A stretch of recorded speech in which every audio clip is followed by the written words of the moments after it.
Hello everyone, with Sports Source, your source of sports, and today we're going to be talking about Artemi Panarin and his free agency. Now, there's been lots of concerns that he's not going to re-sign in Columbus, but they are currently in the second round right now against the Boston Bruins, so who knows what's going to happen, but he's already stated that he's going to test free agency. So I'm just here to predict 5 teams that I think he should go to. Now I have the top 4 teams, and then the 5th team that I have is I couldn't really pick any other team, so I just went with a random team that I think would be a nice fit.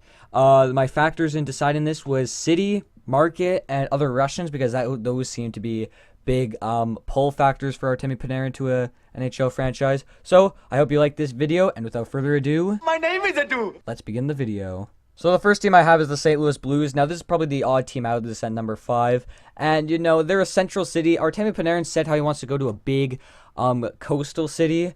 There's been lots of speculation on that. That's why teams like Florida, teams like that, LA, New York, that's why those have been more heavily rumored. But St. Louis is kind of an underdog team that I could see snagging him.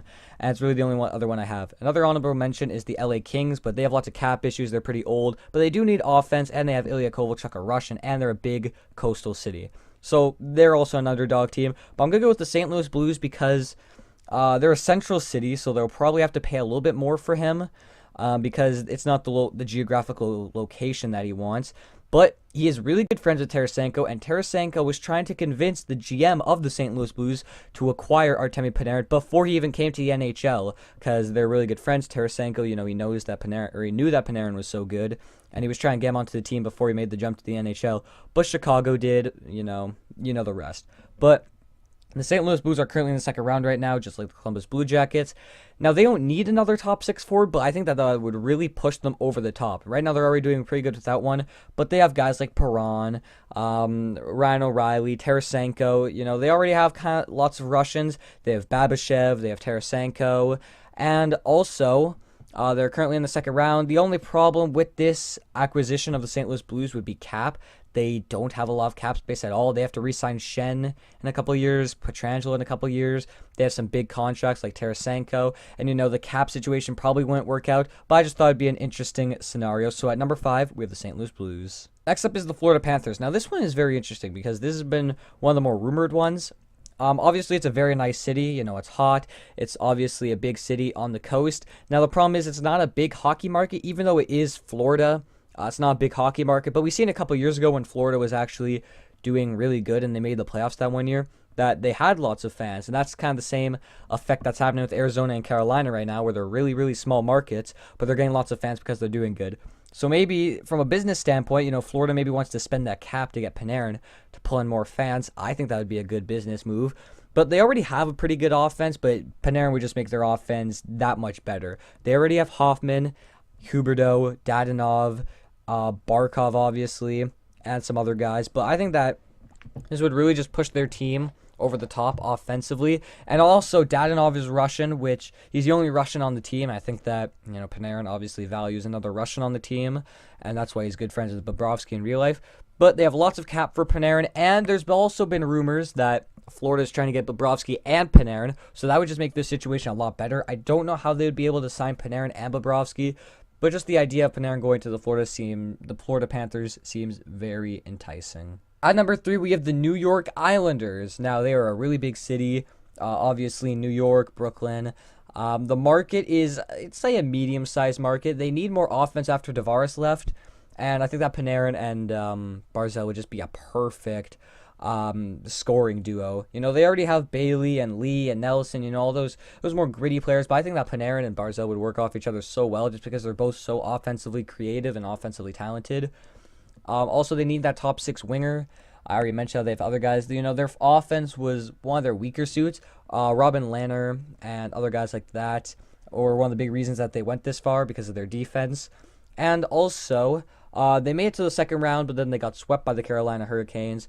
So I think that adding that another offensive superstar next to Barzal would really benefit this team and maybe push them over the top for next year. They have Barry Trotz as a coach. They have Lou Lamoriello running the front office. So I think that this would just be a very good fit. They have no Russians on the team, though, but they do have lots of cap. Well, they don't have lots of cap. Their team is kind of weird for cap.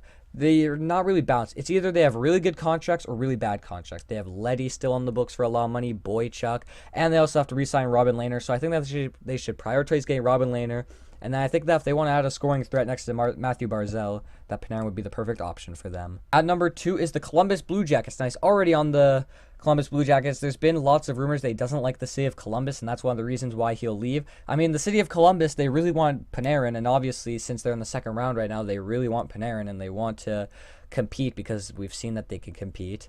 But, you know, there's been some concerns that he doesn't like the city. It's a small market, which I think that Panarin wants to be in a bigger market. There's been one interview where he said that he doesn't really care about it being in a big market. But I think that deep down he kind of cares. They made it to the second round, like I said before. Cap, I'm not sure how the cap situation would be because their top three, or not their, 3 of their top 5 players are free agents this year. Bobrovsky, Duchesne, and Panarin. So I'm not sure how much cap they'll have. They'll probably have enough to sign them, but will they have enough left over to make any more acquisitions? I'm not sure. They're also still in the playoffs right now, so if they win the cup, then obviously he's going to re-sign, you would think, because who's a star player who leaves right after his team wins the cup? Nobody. So I think that team success really will depend.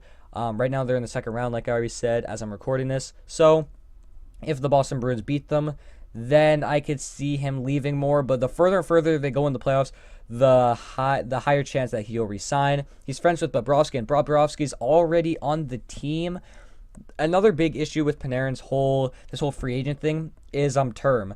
He wants I mean, obviously he's going to want a long-term deal, but I don't know if he wants to have a long-term deal in Columbus and really commit long-term to this team, which is the reason why the Columbus Blue Jackets aren't number 1 on the list. But number 1 is the New York Rangers. They're a huge city, huge market. I think Panarin would shine under the lights of the Big Apple.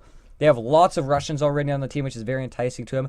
They have Vitaly Kravtsov, who's supposed to be a really good prospect. They have Nemastankinov. They have Bushevich. They also have some other Europeans like Lundqvist, and they have the second overall pick as well, which they're most likely going to draft Kaapo Kakko. It's basically set in stone that they're going to get Kaapo Kakko, which that offense will be so dangerous. Kravtsov's probably going to make the jump soon. You got Nemastankinov, Bushevich, Zabinajad, just all these great offensive players. They got one of the best prospect pools in the league. Their general manager, their whole front office has been doing really well because they were kind of stuck in no man's land for a bit. They had Rick Nash, they were trying, Ryan McDonough, those guys were trying to make the playoffs, and they were just getting kicked first, second, third round, year after year after year. But they're trying to reshape their team. They've taken a 2-year quick rebuild, and I think that Panarin will speed up this rebuilding process and make them compete. He'll make them have one of the best forward groups in the NHL, a young forward group that can maybe compete for the playoffs next year, and they have lots and lots of cap space to spend. So I think that the New York Rangers, is the perfect fit for Artemi Panarin when he's deciding his team to sign with in the offseason. Thank you for watching. I hope you enjoyed this video. Let me know where you think Artemi Panarin should sign, and if you want me to do another free agent prediction video on where I think Erik Karlsson should sign or Sergei Bobrovsky should sign, then let me know down below. But that's all for me now. I'll see you in the next one. Take care and goodbye.